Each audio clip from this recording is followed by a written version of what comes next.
Bonjour, bienvenue. Merci à tous et à toutes de vous être connectés à notre webinaire Talent BGE, Entreprendre en France, défis et opportunités du Made in France. Donc, ce webinaire, il est organisé par BGE. BGE, c'est un réseau d'associations à but non lucratif qui est présent partout en France et qui accompagne les personnes qui souhaitent créer une entreprise ou qui ont déjà créé une entreprise. Je vais juste dire quelques mots sur BGE au cas où vous ne nous connaissiez pas. Donc, on existe depuis 45 ans.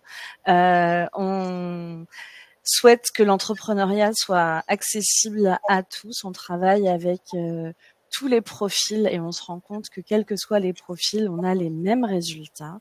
On souhaite accompagner des projets qui vont être créateurs de valeur, que les personnes pourront en vivre correctement.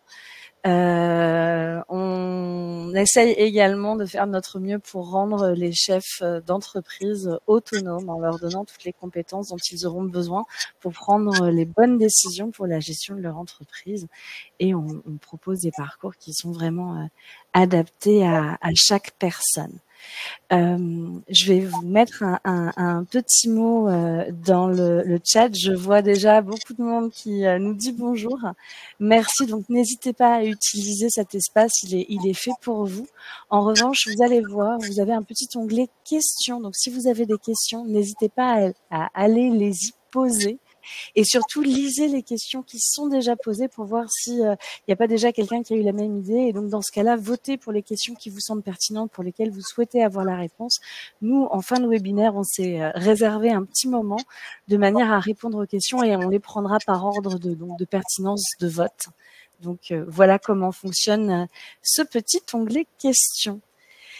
Je sommes donc en présence de Marie Salomon de la société Lamy et d'Emeline Bossé du Tanama. Et c'est le moment où je vais leur laisser la parole pour qu'elles se présentent. Marie, on t'écoute. Oui, bonjour à toutes et à tous. Je suis ravie d'avoir été invitée pour vous présenter donc notre entreprise, notre projet Lamy et de pouvoir parler avec vous du Made in France. Alors, nous, notre projet, donc c'est une borne solaire anti-moustique qui fonctionne sur le principe du biomimétisme. Alors, le biomimétisme, qu'est-ce que c'est? C'est qu'on va reproduire certains signaux de l'être humain afin d'attirer donc les femelles moustiques au plus proche de la borne afin de les capturer. Et pour cela, on utilise deux attractifs qui vont reproduire donc ces fameux signaux humains. Le premier, c'est un leurre olfactif aux phéromones, donc qui va venir imiter l'odeur de la transpiration. Et le second, c'est un gel CO2 que nous avons développé et breveté qui va venir imiter la respiration humaine en dégageant du CO2 sur la base de la fermentation alcoolique. Donc une formulation totalement biologique et naturelle.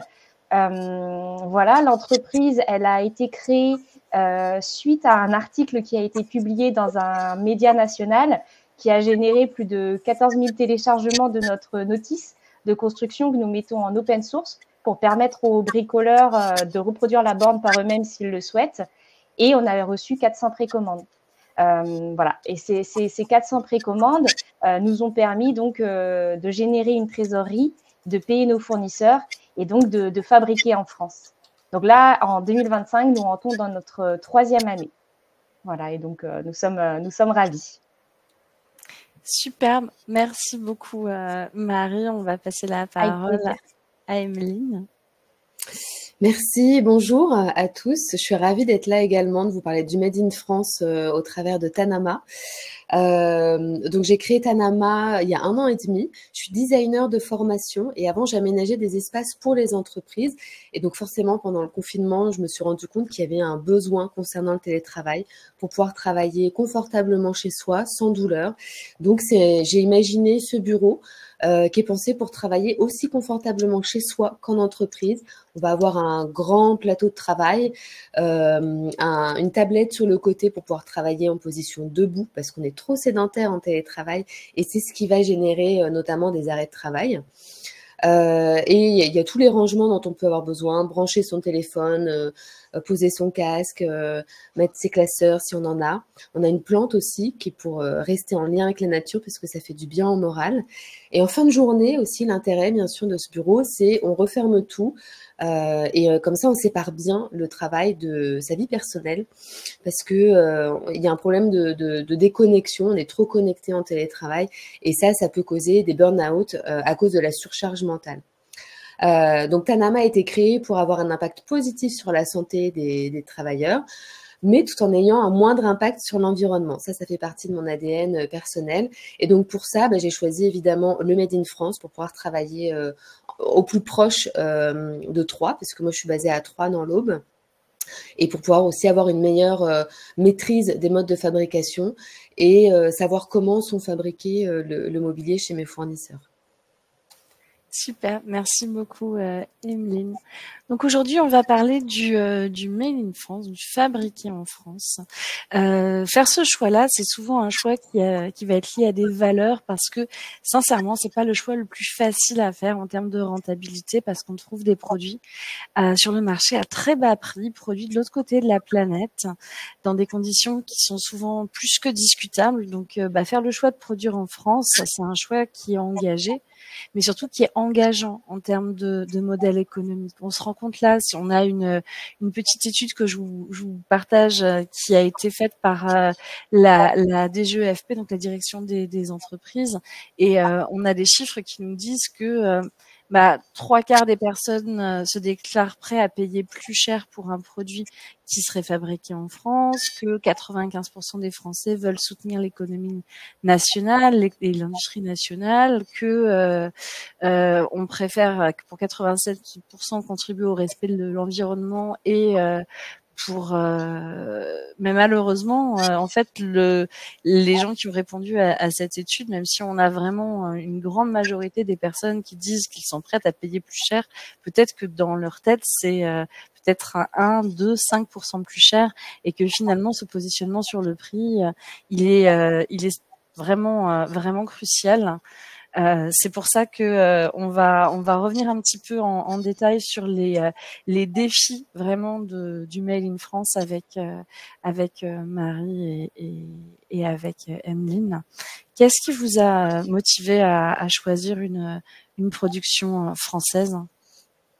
Alors, donc, nous, c'est vrai que l'entreprise, elle a été créée de façon un petit peu particulière puisque c'est les précommandes des gens qui ont permis donc de financer le stock et de payer nos fournisseurs.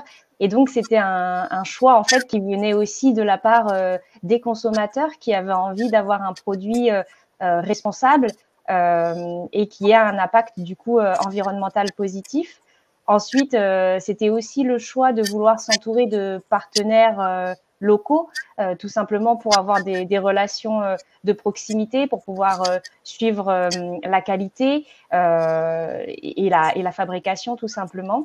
Et c'était aussi le choix d'avoir un impact social positif parce que du coup, on s'est entouré également de 3 ESAT, donc qui confectionnent donc certains de nos produits, et également une ESS qui va gérer toute la partie logistique et expédition des commandes, mais également la confection de nos boîtiers électriques. Donc, c'était vraiment une volonté de notre part de pouvoir créer sur le territoire et notamment en Occitanie, parce que 80% de la production a lieu en Occitanie. Superbe. Et pour toi, Emeline, oui, le choix du Made in France, en fait, comme je l'ai dit tout à l'heure, c'était vraiment une volonté dès le départ. C'est-à-dire qu'avant, quand j'aménageais des espaces de travail, je trouvais des fournisseurs, mais au plus proche, c'était en Europe, pour avoir du mobilier sympa qui correspond au nouveau mode de travail. Et donc, oui, j'avais cette ambition de pouvoir proposer du mobilier aussi sympa qui correspond au nouveau mode de travail, mais en Made in France. Pourquoi ? Parce que mes acheteurs vont être en France, les clients vont être français, donc ça me paraissait logique que les fournisseurs soient aussi en France pour avoir un impact économique assez vertueux et un cercle économique vertueux. Et aussi, comme je le disais, de savoir comment travaillent mes fournisseurs. Pour moi, c'est important. Il y a la notion de santé au travail, elle est aussi valable pour mes fournisseurs. Et en fait, quand je vais visiter des ateliers, moi, je le vois directement, s'il y a une bonne ambiance, si la sécurité elle est bien respectée. En France, on a des règles quand même qui sont assez fortes et bien suivies. C'est pas les mêmes ailleurs dans nos pays voisins. Alors des fois c'est aussi bien, puis des fois c'est pas les mêmes règles. Donc au moins moi je sais comment le mobilier est fabriqué. Donc c'est une réelle volonté, oui, d'avoir des partenaires en local. Donc il y a pour la partie menuiserie, on est à moins de 100 km de Troyes. J'ai une partie feutre acoustique en recyclé qui est à Orléans. Donc là on est à un peu plus de kilomètres, mais ça reste assez proche. Le bois il va venir des Vosges ou des forêts de Dijon. Et j'ai la plante aussi qui est produite par un ESAT en local, à côté de chez nous, à Troyes. Moi, j'aimerais bien qu'il y ait plus de mobilier, enfin, plus de parties du meuble qui soient fabriquées par des ESAT, mais la conception et le design du meuble aujourd'hui est un peu complexe pour ce type d'atelier. Est-ce que tu peux expliquer, parce que Marie en a parlé un petit peu au cas où, ce que c'est qu'un ESAT pour... Ouais. Un ESAT, c'est une entreprise qui est en insertion professionnelle de personnes porteuses de handicap, ou en insertion professionnelle des gens qui sont éloignés de l'emploi. Donc c'est de l'insertion professionnelle. Voilà, c'est pas un emploi traditionnel d'une entreprise classique. C'est une typologie d'entreprise bien précise d'insertion professionnelle. Donc là aussi, c'est avoir un impact positif social. Et c'est pour ça aussi que dès le départ, moi j'ai inscrit les valeurs dans les sociétés, dans les statuts de la société Tanama, ce qui fait de Tanama une entreprise à mission de l'ESS, donc de l'économie sociale et solidaire. Parce qu'il y a des engagements forts qui sont inscrits dès le départ dans l'entreprise. Voilà, ça fait partie, on parlait des valeurs, et en effet, là, on essaye de favoriser l'emploi des personnes les plus vulnérables. Est-ce que l'une comme l'autre, vous avez été confrontée à des défis particuliers par rapport à ce choix-là de vouloir fabriquer en France? Oui, on a eu pas mal de défis, hein. C'est vrai qu'il faut quand même avoir conscience que lorsqu'on est une entreprise, on a beaucoup de charges et de taxes à payer lorsque l'on fait du Made in France. C'est une réalité concrète. Voilà, donc ça, il faut le prendre en compte. Et il y a certaines choses aussi qui, malheureusement, ne se font plus en France et qui ont été majoritairement délocalisées, soit en Europe, soit à l'étranger, ou régulièrement en Asie. Notamment après la période Covid, il y a beaucoup de choses qui ont été délocalisées en Asie. Voilà, donc c'est vrai que c'est une réalité et qu'il faut savoir s'entourer et chercher les bons partenaires. Parfois, ça prend du temps. C'est pas forcément évident de trouver un partenaire sur le sol français qui soit compétitif et qui soit aussi qualitatif pour cocher en fait toutes les cases. Ouais. Et toi, il y a des choses particulières Complètement. Et pour compléter, alors moi aussi, moi j'ai pas tous mes fournisseurs en France parce que par exemple pour la multiprise, la partie connectique électrique, je peux pas l'avoir en France puisque ça se fabrique pas. Donc ça vient de Chine, même d'une entreprise française. Et à la base, la partie acoustique aussi, elle était européenne, d'entreprise européenne, mais fabriquée en Chine. Et là, c'est vraiment un fournisseur français, entreprise française qui fabrique en France. Donc, je suis contente, ça évolue dans le bon sens. Mais comme le disait Marie, le principal frein, c'est le prix. Parce que le coût de fabrication, il est plus cher. Le coût de la main-d'œuvre, il est plus cher. Moi, je suis en moyenne 30% minimum plus cher que ceux qui fabriquent en Pologne ou au Portugal. Ils fabriquent très bien en Pologne et au Portugal, hein, c'est de bonne qualité. Donc à qualité égale, je suis plus chère. Donc forcément, ça remet en question le modèle économique. Je peux pas vendre le même bureau, je peux pas vendre le même service. Il me faut forcément une valeur ajoutée autre que le Made in France, parce que comme tu l'as dit au départ, Claire, même si les Français sont prêts à payer un petit peu plus cher, effectivement, c'est pas 30% plus cher. Donc il faut proposer une valeur ajoutée sur le mobilier. Et au départ, en fait, moi, je pensais vendre le meuble, le bureau aux télétravailleurs, donc en B2C, aux usagers. J'ai vite compris qu'ils n'allaient pas mettre le prix. Donc, maintenant, je m'adresse aux entreprises, donc en B2B, et je le propose sous forme d'abonnement à 89 € par mois. Il y a deux avantages. Ça n'impacte pas les trésors des entreprises. Je suis désolée si vous entendez le bruit, j'ai un lapin à côté. D'accord. Après le micro, après. Et donc, il y a deux avantages à l'abonnement. Le fait de ne pas avoir d'impact sur la trésor des entreprises, ça passe dans leur charge. Donc, ils ne sont pas imposés dessus.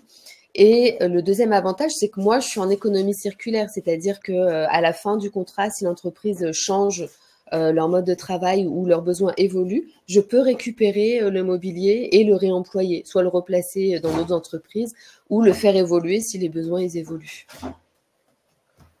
Très bien. Bah oui, ça c'est voilà une belle preuve d'être en mesure de pivoter sur son modèle économique et de compétences entrepreneuriales dont on parlait en début de webinaire, de se rendre compte que la réalité du marché, malgré les recherches qu'on a pu faire avant, elle est peut-être pas comme on l'avait pensé, d'avoir trouvé une façon de pouvoir proposer le produit à un prix qui reste juste et qui va rémunérer tout le monde correctement, mais de façon différente. Donc en effet, l'abonnement proposé aux entreprises, c'était une sacrément bonne idée. Marie, est-ce que toi, au niveau du coût, il y avait des défis particuliers que tu as dû auquel on a été confrontés? Ouais. Alors, c'est vrai que nous, on traite quand même d'un sujet de santé publique.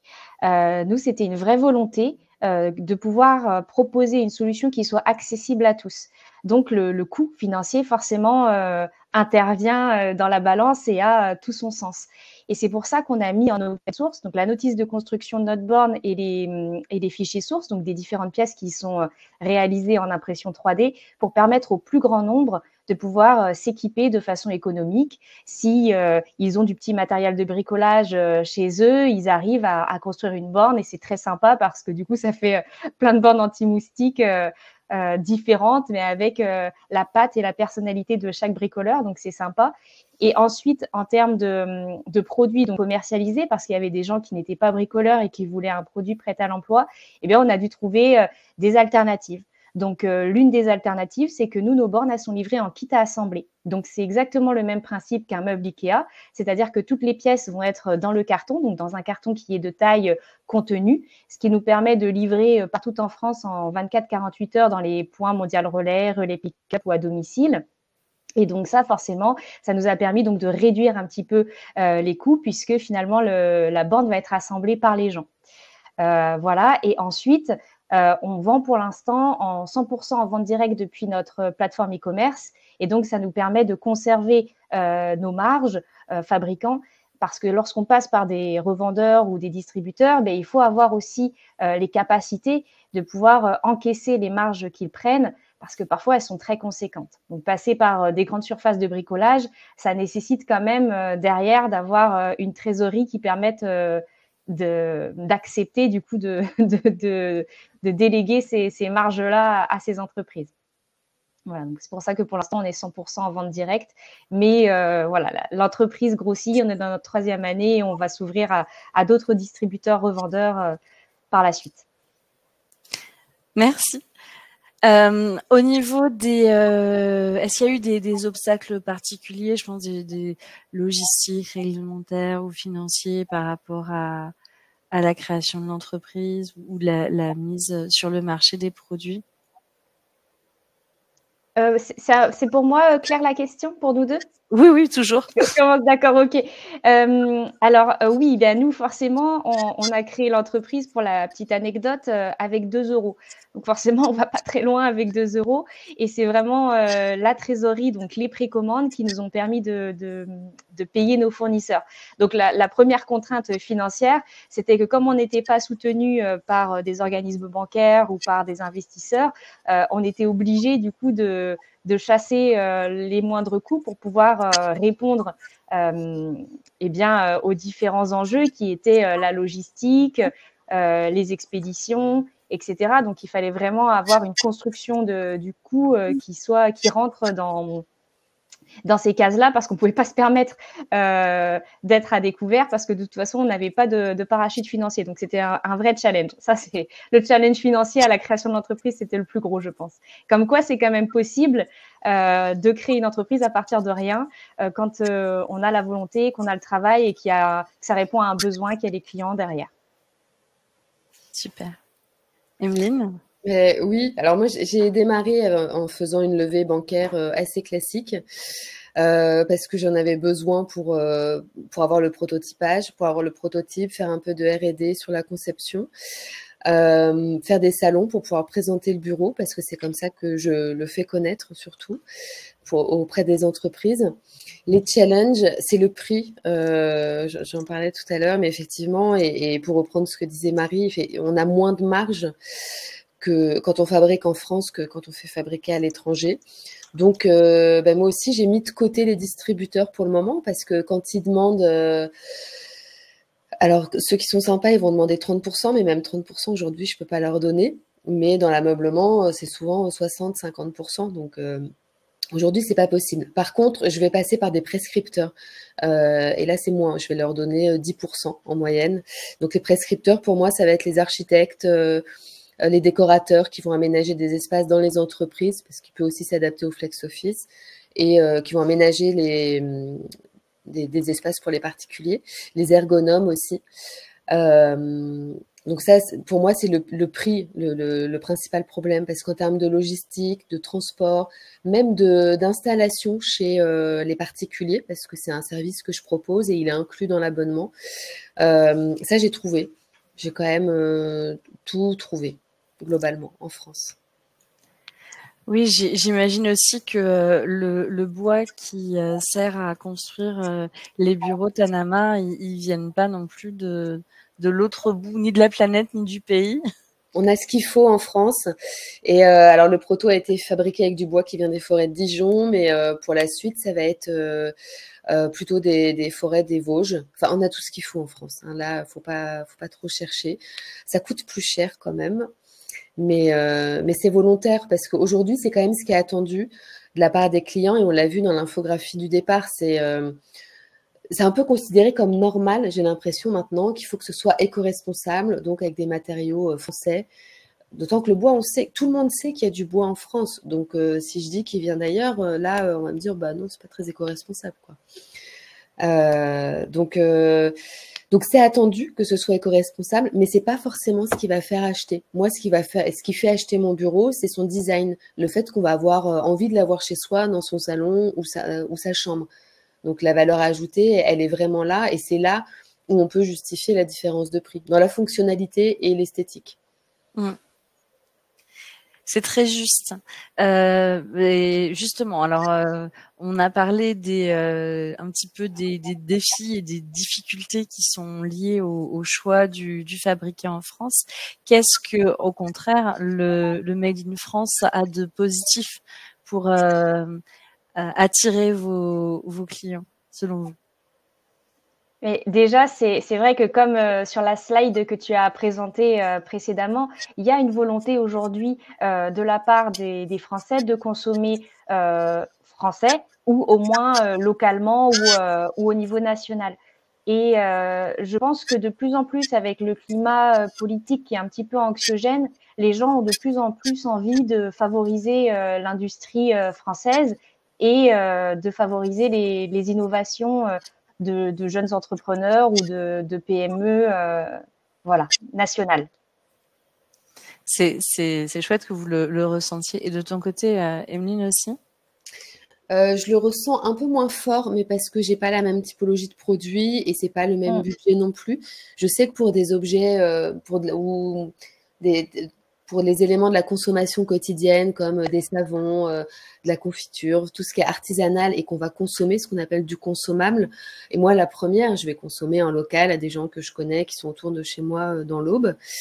Et là, on est prêt à mettre plus cher que dans la grande distribution, par exemple. Mais pour un bureau, moi, mon bureau, en fait, il coûte 3 290 €.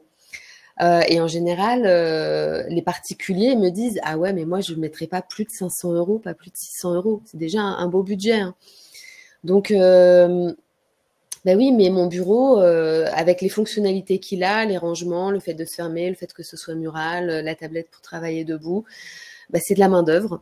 C'est même pas les matériaux vraiment qui coûtent le plus cher, c'est toutes les actions que l'homme va faire d'assemblage. Parce que bon, la découpe, elle est en numérique, hein, c'est quand même bien optimisé. Mais voilà, il y a de la main-d'œuvre dessus, donc il y a un coût.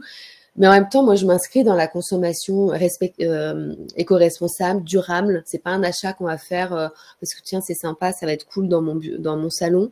Moi, je veux que ce soit vraiment un bureau qui dure, comme on peut avoir des meubles, comme derrière moi, c'est le buffet de mes grands-parents qui date des années 60, qui est très beau et qu'on garde et qu'on se transmet de génération en génération, ou qui peut suivre nos déménagements tout simplement, parce que le mobilier dans la grande distribution, s'il fait 2 déménagements, c'est bien, on a de la chance. Bah là, avec ce type de mobilier, au pire, on le répare, c'est réparable. Voilà, et on peut le garder sur le temps. C'est aussi ça l'avantage du Made in France, quoi. Que ce soit durable dans le sens que ça va durer dans le temps. Tout à fait. Un autre avantage du Made in France, on en avait discuté un petit peu toutes les trois en amont, c'était le fait d'avoir, de pouvoir s'entourer des bons partenaires qui soient proches. J'aimerais bien qu'on développe un petit peu ce point-là, Marie, si tu veux bien. Oui, bien sûr. Alors ça, c'est vraiment quelque chose que j'ai pris conscience quand on a créé l'entreprise parce que c'est quelque chose qu'on entend souvent, savoir bien s'entourer. Et à vrai dire, je savais pas trop ce que ça signifiait avant avant d'y avoir été confrontée. Mais en fait, savoir s'entourer, c'est trouver les bons partenaires, les bons fournisseurs, les acteurs en fait avec lesquels on va travailler au quotidien et qui vont nous permettre de faire grandir l'entreprise et de pérenniser l'activité. Donc, ça va être parce que le fournisseur est à proximité, qu'on a des relations de confiance qui va permettre des étalonnements de paiement en 30 jours fin de mois, 45 jours fin de mois. Je suis désolée, c'est mon micro qui... C'est mieux comme ça? Oui, d'accord. Voilà, donc ça va être de pouvoir trouver des partenaires. Donc, voilà, vraiment de confiance et savoir s'entourer des bonnes personnes pour faire grandir l'entreprise. Ça, je pense que c'est vraiment la clé essentielle et c'est ce qui permet, je pense, de favoriser le Made in France. Parce que travailler avec des acteurs à l'autre bout du monde, ça peut être très bien parce que c'est plus attractif financièrement. Mais les relations de confiance qu'on peut avoir lorsqu'on va rencontrer nos fournisseurs, je pense qu'elles sont quand même importantes et c'est ce qui permet de pérenniser l'entreprise sur le long terme. Oui, complètement, hein. Moi, j'approuve. C'est tout l'intérêt du réseau et qu'on apprend quand on lance son entreprise. Connaître les entreprises du territoire, même celles qui sont pas en lien avec notre activité, parce que toute entreprise a son propre réseau, donc ils peuvent nous mettre en relation avec des personnes avec qui ça peut être pertinent de travailler, qui seraient intéressées de travailler avec nous. On peut partager des valeurs et donc se connaître, c'est quand même super important, effectivement, pour avoir des facilités de délai, de paiement. Ça permet aussi d'avoir des échanges plus informels et pas juste contractuels quand on doit se voir, faire une visite d'usine et se dire ok, on travaille ensemble, on va te commander ton bureau. Quand on se lance, en fait, on sait qu'on va pas forcément faire 500 bureaux la première année. Donc, quand on est à l'autre bout du monde, on est quelqu'un de lambda, un numéro. Et si on fait pas une certaine quantité, des fois, ça les intéresse pas. Donc, pouvoir travailler en local, c'est aussi l'intérêt de travailler d'humain à humain. Vraiment. Tout à fait. C'est aussi, d'une certaine façon, moi, je trouve que c'est très gratifiant aussi en tant que chef d'entreprise, qu'entrepreneur, créateur de projet, de pouvoir générer en fait de la valeur, de se dire qu'en fait on crée de l'emploi, on crée de l'activité sur le territoire grâce à notre projet et que ça en profite à tout le monde en fait. C'est ça qui est très valorisant, je trouve. Complètement. Est-ce que vous auriez des conseils particuliers à donner à ceux et à celles qui ont envie d'entreprendre en faisant un produit fabriqué en France?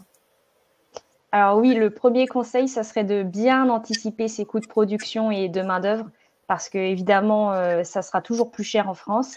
Dans la construction en fait du prix que les particuliers ou que les professionnels sont prêts à payer pour le produit, c'est très très important de l'avoir en tête. Également de bien réfléchir à son modèle de distribution parce que comme l'a dit Emeline et comme je l'ai dit aussi, si on passe par des revendeurs ou des distributeurs, eh ben, il faut savoir concéder une part de marge importante qu'on n'est pas forcément en capacité d'encaisser en tant que petite structure. Et voilà, je pense que c'est deux bons conseils à avoir en tête avant de se lancer. Ouais. Je suis complètement d'accord. Et pour compléter, je dirais qu'il faut il faut avoir en tête que le Made in France, ça va pas être la seule valeur ajoutée qui va vendre, mais qu'il faut vraiment s'axer sur l'innovation qu'on va apporter en termes de fonctionnalité ou de matériaux, de technicité. Il faut vraiment avoir une valeur ajoutée dans le produit ou un service en plus, je sais pas, mais une valeur ajoutée autre que le Made in France, parce que ça suffit pas. Quand on voit, si mon bureau, il y a quelqu'un qui fabrique exactement le même en Italie, en Pologne ou au Portugal, où ils sont très bons, c'est pas le mien qu'ils vont acheter s'il est plus cher en fait. Par contre, si mon design il est plus joli, s'il est plus fonctionnel, là oui, on va l'acheter. En parallèle, je propose des formations pour le télétravailleur qui puisse aménager son espace chez lui. C'est aussi une valeur ajoutée. Je propose un accompagnement en plus. Mais il faut avoir conscience qu'on va être cher, ou alors chercher l'innovation dans le prix. C'est possible sur certains produits, sur certains marchés. Mais pour moi, ça pousse vraiment à l'innovation. L'innovation de prix, de fonctionnalité, de fabrication, d'optimisation. Pardon. Mais ça pousse à l'innovation. Voilà. Complètement. Quels que c'est les critères pour le Made in France? Les critères, j'ai pas compris. Oui, en fait, j'ai vu qu'il y avait une question et je pense que c'est peut-être intéressant qu'on y réponde maintenant Oui. sur quelqu'un qui dit bah voilà, j'ai envie de créer hop, c'est une question de Maya qui disait comment est-ce que je peux mettre en avant le fait que c'est fait main et en France. Alors, fait main, on va peut-être pas pouvoir y répondre, mais en tout cas fait en France. Je crois que pour pouvoir mettre un logo, il y a des choses des cases à cocher en tout cas. Est-ce que vous pouvez nous en parler? Ouais, vas-y, Emeline, je croyais que j'allais prendre la parole. Moi, j'ai pas de label à ce sujet, donc je sais pas, je connais pas la procédure exacte, mais je sais que le Made in France, c'est à partir du moment où c'est assemblé en France, on peut dire que c'est Made in France. Mais en fait, je pense qu'il faut faire peut-être une demande ou remplir un formulaire pour pouvoir avoir le droit de mettre un logo comme ça. On peut pas mettre des logos. Alors hormis si c'est un logo qui fait pas partie d'un label ou une certification bien spécifique. Moi, j'ai des logos de la carte de France sur mon site et voilà, ça c'est pas réglementé. Mais dans les faits, la définition du Made in France, réglementée par le gouvernement, c'est l'assemblage en France. Donc, à partir de là, dès qu'on fait plus, c'est bon, hein, on peut se permettre de dire que c'est Made in France. Mais alors, j'ai quand même une certification Éco-Impact qui a été financée par l'ADEME, qui m'a permis d'avoir un éco-score A sur le bureau. Et eux, en fait, ils regardent, ils font une note globale du bureau dans les modes de fabrication, les matériaux, qui fabriquent, où, quelle est l'énergie utilisée pour la fabrication, les transports, mais aussi toute la partie sociale. Alors, bon, sur la taille de mon entreprise, c'était pas trop facile de le juger, mais si les salariés, par exemple, chez Tanama sont bien traités, on est 2 aujourd'hui, j'ai une alternante. Voilà, il y a toute la partie environnementale, mais aussi sociale en interne et en externe si on a des prestataires comme des ESAT quand on parlait tout à l'heure. Ça, c'est quand même bien parce que ça me permet d'avoir une certaine reconnaissance auprès des professionnels. Complètement. Marie, tu as des choses à ajouter sur le sujet du label Made in France? Oui, alors c'est vrai qu'il faut pas hésiter à interroger en fait les acteurs qu'il y a à disposition, notamment la CCI, hein, la Chambre du commerce et de l'industrie, mais également il y a là je vois c'est artisanal, donc il y a aussi des chambres qui gèrent justement tout ce qui est activité artisanale comme ça, pour connaître justement tous les labels et certifications en lien avec l'activité en question. Mais nous, pour répondre à la question concernant notre projet, plus de 80% de la borne est produite et donc conçue et réalisée en France, et donc on a le logo Made in France. Voilà. Je ne sais pas si c'est à partir de plus de 80%, mais il me semble que c'est quelque chose comme ça. Il faudrait se renseigner auprès de la CCI. Exactement. Alors, ou directement sur le site du gouvernement. Je suis en train de vous mettre un lien dans le chat sur la mention fabriquée en France, et vous avez toutes les informations utiles sur cette page. Donc le site du gouvernement. On a des informations qui sont fiables, avec également toutes les autres informations dont vous pouvez avoir besoin pour pouvoir. Et on a aussi un participant, Pierre, qui vient de partager un autre document gouvernemental sur le site des douanes, sur le marquage et Ah le oui, RIB. aussi. Donc voilà, Il n'hésitez y a pas à la aller French Tech regarder. aussi, peut-être. Ça, c'est encore autre chose. Ouais. N'hésitez pas à aller cliquer sur ces liens-là, ça vous donnera probablement les informations dont vous avez besoin. Pour compléter, si je peux me permettre, moi, on m'avait conseillé, justement par Eco-Impact, il m'avait dit d'être le plus transparent possible dans ma communication. Avoir un label Made in France, c'est bien, mais si tu dis pas comment t'es Made in France derrière, à la limite, ça sert à rien, parce que vu que le label est pas très exigeant en soi, il peut y avoir des niveaux de Made in France très différents. Et il peut y avoir du greenwashing, en fait. Et pour pallier au greenwashing, que des grands groupes font beaucoup dans la grande distribution, mais en fait, il faut dire, et moi, je dis tant de pourcentage, je suis à 92% de matériaux biosourcés, 6% de matériaux recyclés, et donc je donne, il faut dire d'où ça vient, comment c'est fait, et ça, c'est ce qui va rassurer le plus, au-delà d'une petite carte de France ou d'un petit logo Made in France. Ouais, c'est important. Je voulais vous demander aussi un petit peu, selon vous, quelles sont les perspectives d'avenir pour le marché du Made in France? Moi, je pense que c'est un vrai sujet politique et je pense qu'il va vraiment falloir qu'on ait des dirigeants ou des personnes qui se penchent sur le sujet, parce qu'il y a beaucoup d'acteurs des entreprises qui lancent un petit peu la sonnette d'alarme sur les charges et les taxes qui sont du coup assignées aux entreprises, et c'est invivable. C'est pour étouffer en fait un petit peu la création, l'innovation, et sur le long terme, ça sera pas viable, parce que ça nous empêche d'être compétitifs vis-à-vis de d'autres puissances qu'on peut avoir en Europe ou à l'international. Donc, je pense que ça, c'est un vrai sujet. Il va vraiment falloir qu'on baisse les taxes et qu'on soit plus arrangeant, en tout cas, sur l'embauche en France. Et voilà, je pense que ça, c'est très important. Ouais, je suis d'accord, c'est un gros sujet, hein. Il y a eu un PDG du luxe qui en a parlé, on le connaît. Pour ne pas le nommer. Voilà. Et ce qu'il a dit était très juste. J'ai trouvé très exagéré ses propos, parce qu'il gagne énormément d'argent, donc c'est pas du tout comme nous on le vit à notre niveau, où ça a un impact négatif. Ça augmente nos coûts et on n'a pas ces marges à lui qu'il peut avoir dans le luxe. Mais ce qu'il a dit était quand même très juste. Et effectivement, ce serait bien qu'on ait une politique qui favorise le Made in France et ceux qui font des vrais choix du Made in France, et pas juste faire de l'assemblage. Mais moi, pour répondre à ta question, Claire, ce qui me pousse et ma motivation dès le départ, c'est quand même de fabriquer moi-même en interne pour pouvoir avoir une meilleure maîtrise du coût. Parce que plus il y a d'intermédiaires et chacun prend sa marge, donc c'est aussi pour ça que ça augmente les coûts, même si c'est un coût d'avoir une unité de production. Mais ça me permettrait aussi d'être plus innovante dans la fabrication, notamment en récupérant du mobilier de bureau et les réemployer derrière. Parce qu'aujourd'hui, c'est un gros sujet. Il y a plus de 250 000 tonnes de bureaux jetés professionnels chaque année. Et moi, j'aimerais pouvoir en refaire du nouveau mobilier et joli, esthétique.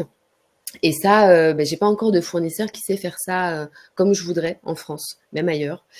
Donc, fabriquer en interne me permettrait d'avoir une plus grande liberté en termes d'innovation, même s'il y a d'autres contraintes. Oui, on l'avait vu. Il y a aussi des contraintes qui sont liées, comme tu le disais. Il y a quelque chose que tu voudrais sourcer en France, et tu vas t'adresser à une entreprise française pour te rendre compte que elle produit en Chine. Donc c'est compliqué aussi, selon les composants, d'arriver au résultat qu'on souhaite quand on crée son entreprise. C'est vrai que je me suis dit, je me fiche pas au 100% Made in France, parce que peut-être que sur certains éléments, je vais avoir un meilleur fournisseur qui va être dans nos pays voisins et qui va avoir des valeurs alignées aux miennes, éco-responsables et socialement aussi alignées.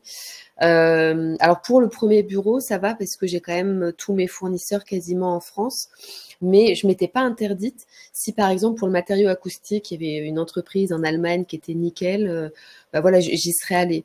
Plutôt que d'avoir, au début, mon premier fournisseur était en Suisse, mais il faisait fabriquer en Chine. Donc voilà, donc j'ai cherché une alternative. Mais il faut pas se figer. Peut-être que toutes les entreprises en France ne travaillent pas forcément de façon éco-responsable, où ils vont fabriquer, mais avec des matériaux qui viennent de l'autre bout du monde et pas fabriqués de façon éthique ou durable du tout. Donc moi, je préfère avoir une maîtrise vraiment au niveau humain aussi, et qui soit clean et durable.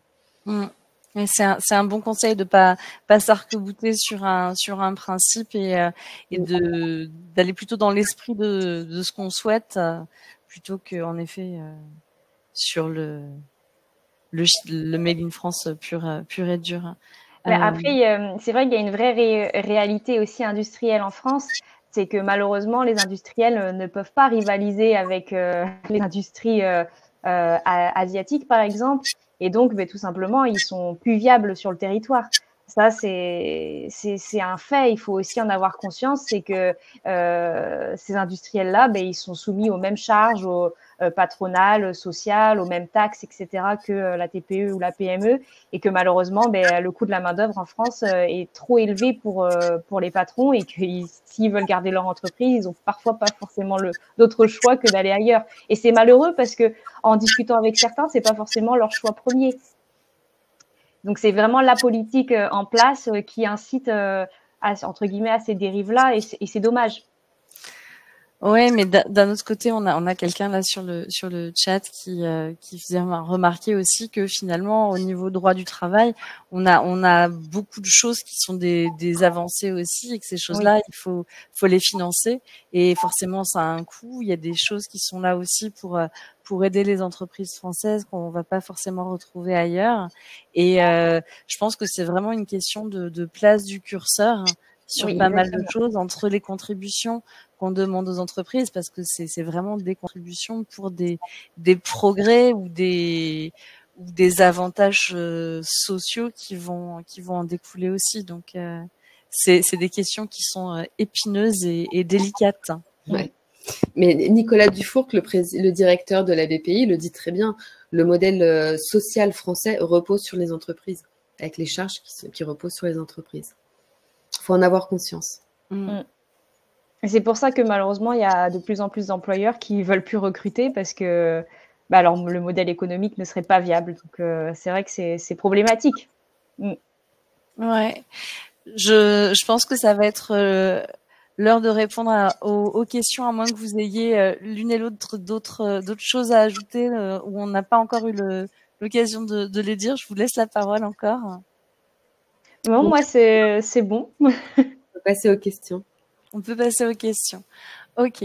Alors, je suis en train de les prendre donc par ordre de vote.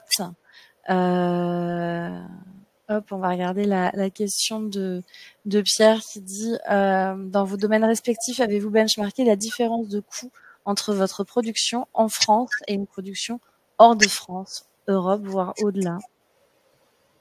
Alors oui, en fait oui et non. C'est qu'en fait nous, c'est vrai que l'entreprise elle s'est créée tellement vite parce qu'il y avait eu des précommandes, et donc du coup il a fallu s'entourer de fournisseurs très rapidement. Donc ça s'est fait en France, mais dans les fournisseurs qu'on a contactés, certains nous ont recommandé. Donc des entreprises françaises nous ont recommandé d'aller à l'étranger, donc soit en Pologne, soit au Portugal pour certains matériaux, donc en Europe, et d'autres nous ont dit carrément d'aller en Asie. Donc oui, c'est réel, hein, c'est quelque chose qui est un vrai problème, et auquel les entreprises, même les fournisseurs, ils sont confrontés, et ils nous suggèrent pour rentrer dans nos coûts d'avoir accès à cette solution-là. Mais ça correspondait pas vraiment au modèle qu'on avait envie de mener en termes de valeur, donc on est resté quand même sur le Made in France. Très bien.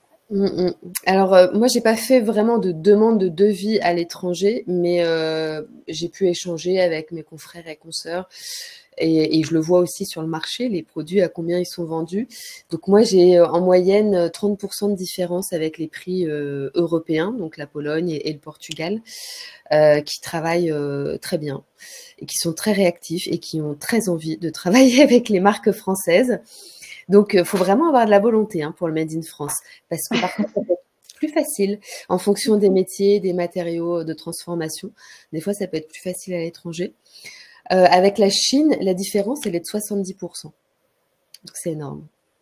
Mais on vend plus le même produit, là. Là, je commanderais des stocks. Moi, en fait, je fabrique à la commande. Si je fais fabriquer en Chine, j'achète du stock qui arrive en conteneur. Et oui, il va me coûter beaucoup moins cher. Mais c'est plus le même produit, c'est plus les mêmes valeurs autour, parce qu'il y a toute l'histoire autour aussi du Made in France qui est importante. Merci. Donc, je suis en train de regarder les autres questions auxquelles on n'a pas encore répondu. On a une question pour Emeline, toujours de Pierre. Le Made in France est-il un argument concurrentiel pour la commande en B2B et éventuellement public face au point faible du prix? Alors, en B2B, pas encore. Ils ont des obligations d'acheter. Il y a la loi AGEC, surtout pour les secteurs publics qui imposent un pourcentage d'acheter en réemploi ou en économie circulaire ou en recyclé. Alors pour toute la partie publique, en fait, il faut être référencé sur des plateformes, des centrales d'achat. J'y suis pas encore. Ça peut être plus facile de ce côté-là, mais en fait, ils ont un pourcentage à respecter. C'est-à-dire que quand ils font un appel d'offres, il faut répondre à l'appel d'offres. C'est des très gros dossiers à remplir. En général, c'est pour aménager tout un immeuble ou tout un bâtiment, donc ils vont pas demander qu'un bureau. Donc il faut que je m'associe avec d'autres fournisseurs pour pouvoir y répondre. C'est pour ça que c'est pas encore le cas. Mais ils n'ont pas l'obligation de tout commander comme ça. Et en fait, les acheteurs, ils ont un budget à respecter et donc ils font des choix. Ils vont pas tout acheter en Made in France ou éco-responsable. Donc, je vais répondre encore ce que j'ai déjà dit avant, mais si on a une valeur ajoutée, si on propose une fonctionnalité différente, des services différents, oui, ils vont nous choisir. Mais à produit équivalent, si on est plus cher, non. Et s'il peut y avoir une différence de prix, il faut pas qu'elle soit énorme, quoi. Pas plus de 10%. Sinon, ça passe pas. Merci. Je suis en train de regarder sur les autres questions. Y a-t-il des avantages fiscaux pour faire du Made in France ou des avantages commerciaux, type préférence dans les commandes publiques? Ça, on vient justement de l'évoquer également. S'il y a des avantages fiscaux, je veux bien les connaître. Ouais. Moi, c'est pareil. Pas à ma connaissance. Alors, moi, je veux bien juste apporter une petite précision. Alors, donc, c'est vrai qu'on l'a dit tout à l'heure, on collabore avec des ESAT et des ESS. Faut savoir que ça coûte un peu plus cher de travailler avec ce type d'entreprise. Donc, c'est vraiment aussi une volonté de notre part de créer de l'emploi. Mais il faut savoir qu'en dessous de 11 salariés, on n'a pas d'avantage à faire travailler ces entreprises-là. Ça coûte plus cher à l'entreprise. Donc ça aussi, il faut en avoir conscience, que c'est une vraie volonté d'avoir un impact social, mais que ça coûte un petit peu plus cher pour l'entreprise aussi. Merci. Ensuite, les deux dernières questions, c'est des questions pour Emeline. La première, c'est une question d'Anthony où il demande comment est-ce qu'on gère la fin de l'abonnement et la récupération du matériel. Est-ce que le coût il est déjà intégré dans l'abonnement ou est-ce que c'est quelque chose en plus? Oui. C'est-à-dire que le bureau à l'achat, il est à 3 290 €. S'il est en abonnement, il est à 89 € par mois sur 5 ans. Donc, quand on fait le calcul, ça fait plus que le prix de base. Et j'ai inclus dedans la livraison, l'installation murale chez le particulier et le fait de récupérer le meuble à la fin du contrat, voire même en cours de contrat, s'il faut aller le récupérer, le remettre en état s'il faut et le placer chez un autre salarié s'il y a un salarié qui s'en va. Donc, moi, j'ai prévu effectivement parce que ça va me coûter de l'argent s'il faut que j'intervienne sur place. Donc ça, c'est prévu dans l'abonnement.